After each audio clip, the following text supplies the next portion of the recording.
बिस्मिल्लाहिर्रहमानिर्रहीम। मैं अरशद करमलाई डॉक्टर मसूदुद्दीन उस्मानी रहमतुल्लाह अलैह के तमाम साथियों से मुखातब हूँ। जिस तरह तरबियती प्रोग्राम में एक तारफ़ी प्रोग्राम हुआ करता है और आम तौर पर सोशल मीडिया के ऊपर कुछ लोग ये सवाल भी करते हैं कि आपके बयानात सुने हैं और समझ में भी आए हैं, थोड़ा सा अपना तारफ़ करा दीजिए। तो उन सब लोगों के लिए भी ये एक मैं वीडियो अपलोड कर रहा हूँ। देखिए, आज से तकरीबन 38 साल पहले जब मैं 7 पंजाब रेजिमेंट में अफसर था तो डॉक्टर मसूदुद्दीन उस्मानी रहमतुल्लाह अलैह की कुछ किताबें और उनकी एक कैसेट मुझे मिली और एक कैसेट डॉक्टर उमर ख़त्ताब साहब की भी। तो डॉक्टर साहब का लिटरेचर मैंने पढ़ा, दिल की गहराई में उतर गया।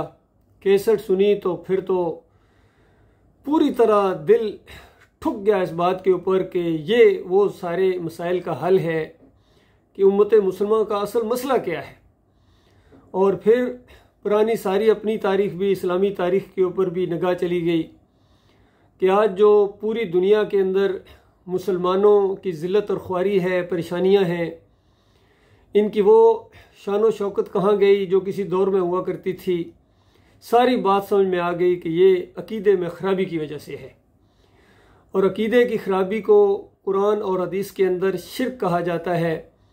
और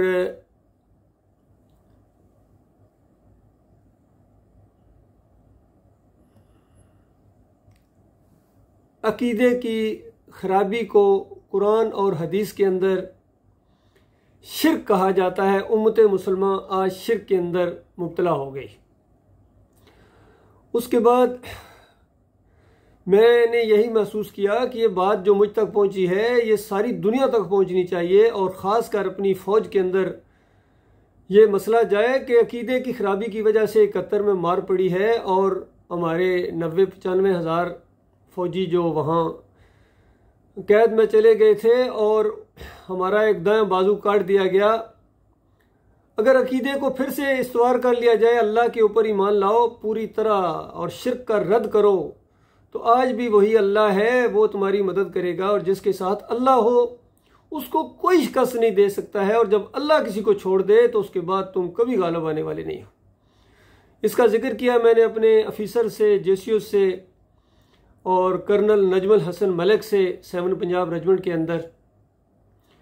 तो पता चला कि तकरीबन 2 साल पहले भी कुछ लोगों ने ये मसला यहाँ उठाया था और उनको फिर दबा दिया गया था और उनके साथ यही था कि कभी इस चीज़ का जिक्र ना करना।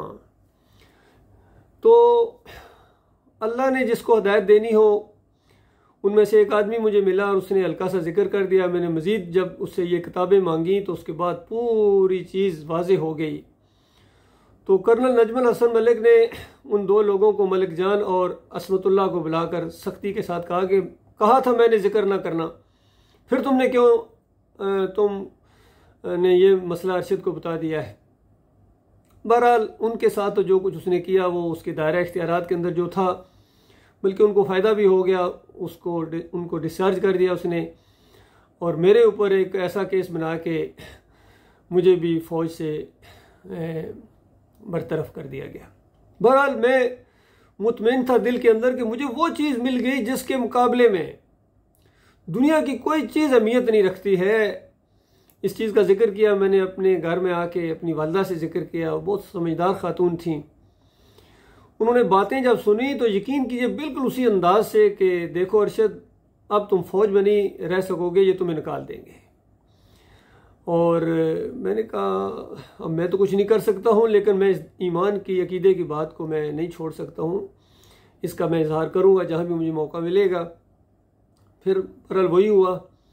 फिर इलाका तहसील गुजर खान के अंदर ये दावत उठी, एहलियाने चक्री वकीला ने रिएक्शन किया, पर्चे कटाए, जेलों तक गए। लेकिन ईमान बढ़ता गया पूरी तरह और ज़्यादा यकीन होता गया कि वही दावत है जो मक्का के अंदर उठी थी और ये दावत जब भी उठती है इसका रिएक्शन इसी तरह होता है और होना चाहिए। तो इन सारे मराइल से मैं गुजरा हूँ अल्हम्दुलिल्लाह। कुछ अरसा रावलपिंडी में रहा, दावत फैलाता रहा जमात के साथ मिलके। फिर लाहौर में कुछ वक्त गुजारा। फिर 2000 में मैं कराची आ गया मुस्लिम एकेडमी के प्रिंसिपल की हैसियत से, और वहाँ दीनी एक्टिविटीज़ के अंदर।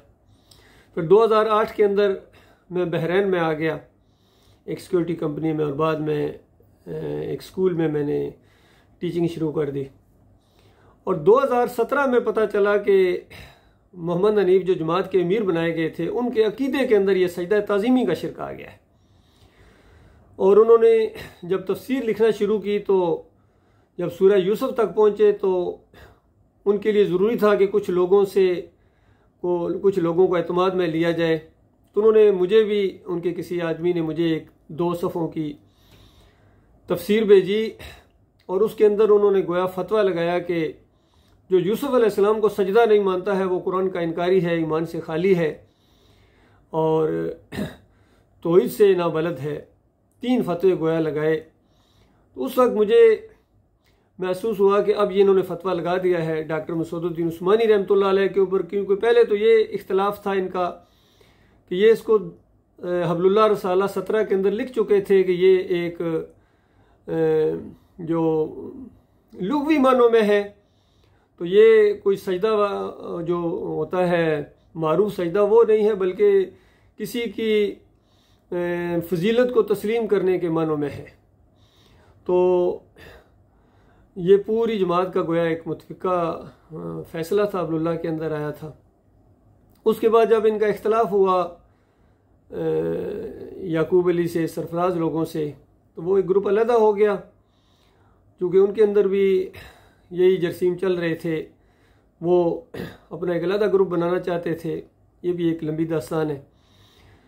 लेकिन जब जमात ने उनकी मुँह बोली डिमांड को भी पूरा कर दिया, और जो एतराज़ात उन्होंने किए थे मोहम्मद हनीफ के ऊपर, उनसे तौबा भी करवाई गई। स्टेज पर खड़े होकर 3-4 बातों से उन्होंने तौबा की, फिर आपस में गले मिले।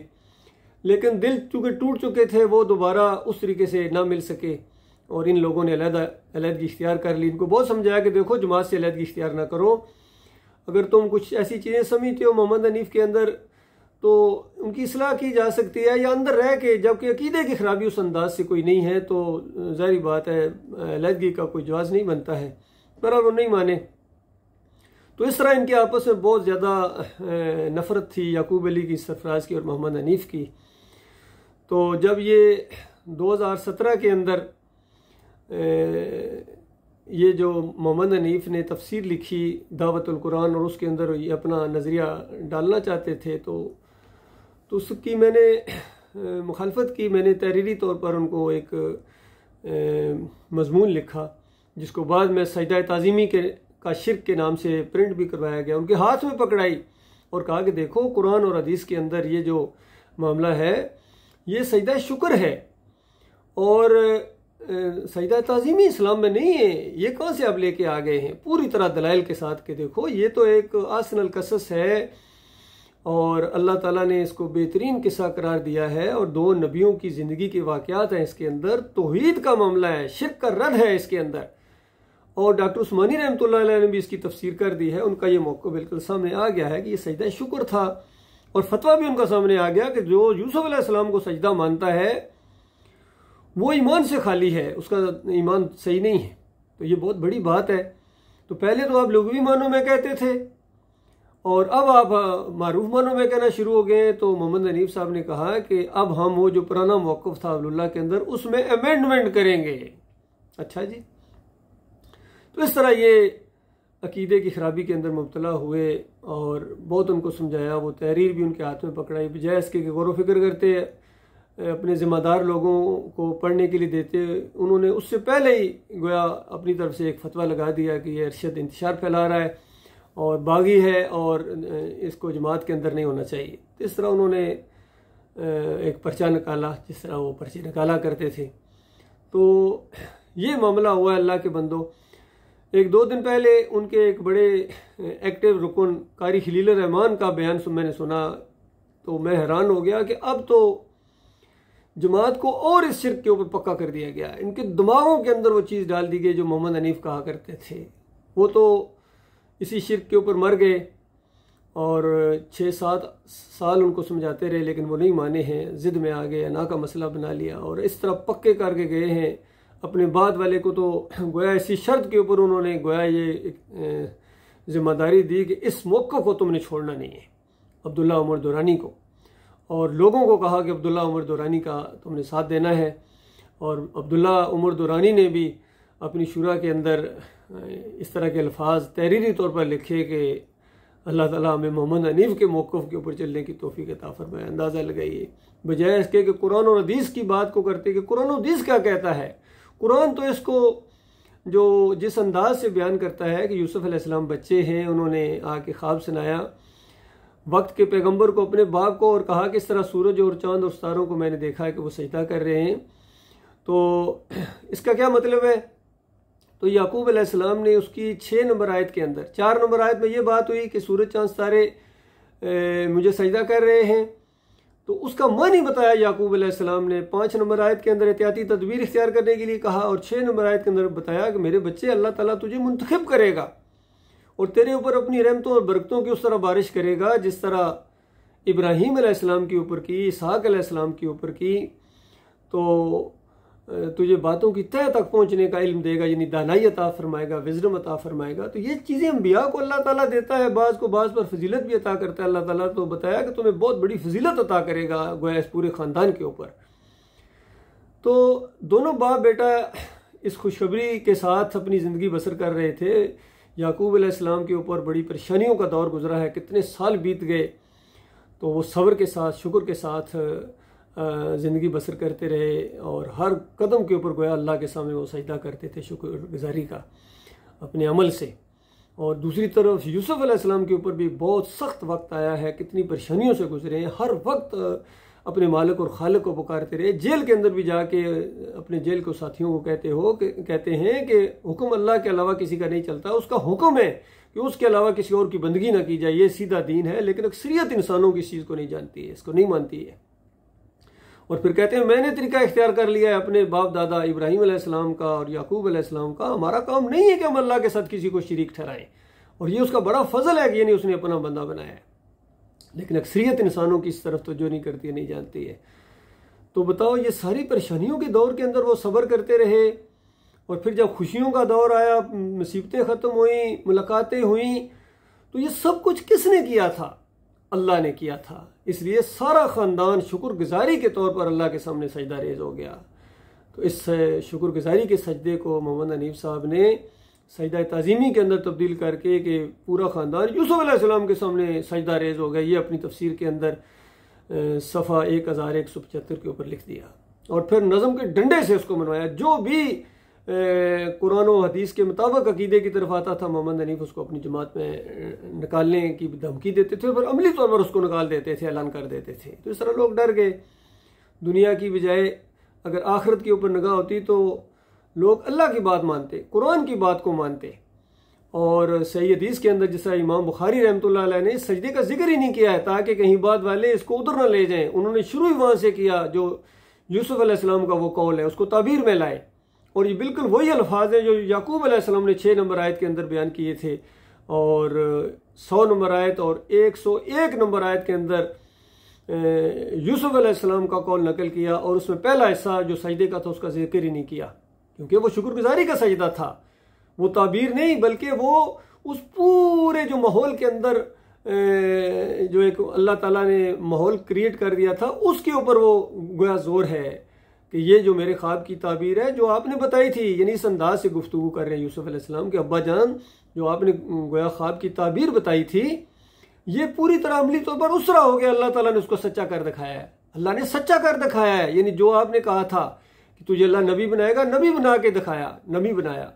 आपने कहा था बातों की तह तक पहुंचने की तावील अहदीस का इल्म देगा, वो इल्म अल्लाह ने अता फरमाया। आपने कहा था तेरे ऊपर जिस तरह रहमतों की बारिश करेगा, जिस तरह इब्राहीम अलैहिस्सलाम और इसहाक अलैहिस्सलाम के ऊपर और इस्माइल अलैहिस्सलाम के ऊपर, उस खानदान के ऊपर किए, मालिक ने सब कुछ कर दिखाया।